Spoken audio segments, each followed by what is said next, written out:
Good evening to you. The Trump administration is now looking to make cuts to the U.S. Postal Service.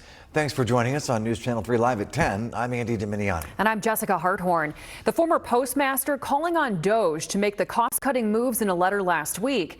But postal unions want the administration to know the Postal Service is not for sale. News Channel 3's Carter Landis caught up with the president of the National Association of Letter Carriers to get their side of the story.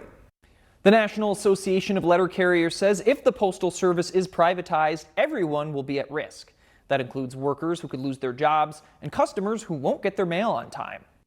The United States Postal Service could see sweeping changes if the Trump administration and the Department of Government Efficiency decides to privatize it.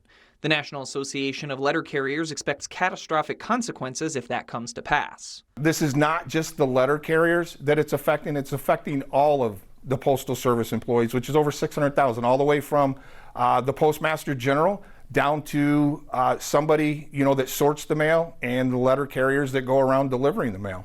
President of the Grand Rapids chapter, Daryl Helsley, says some of the customers will be most affected are veterans employed by the Postal Service and elders who need their medicine who would not be able to access it as easily if the Postal Service is privatized. They rely on this. This is their livelihood, waiting for medications.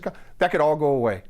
Rural areas could also be affected, according to Helsley. He says carriers would not deliver to those areas, meaning people who live there would have to drive many miles into the closest town for their mail. Douglas Everling, who lives in Wayland, says privatizing the Postal Service would be a bad idea. The post office breaking off and being its own entity would not be a good interest in the people of America. Republican Senator Eric Nesbitt releasing a statement to News Channel 3 about the potential cuts, saying, "It's always good to find ways to make government more efficient and eliminate waste, fraud, and abuse. Good to see the Trump administration is doing just that.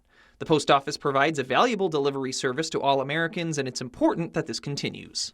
The National Association of Letter Carriers is holding a rally on Sunday in Grand Rapids, hoping people will hear their message to save the Postal Service. Congresswoman Hillary Scholten is expected to speak at that location.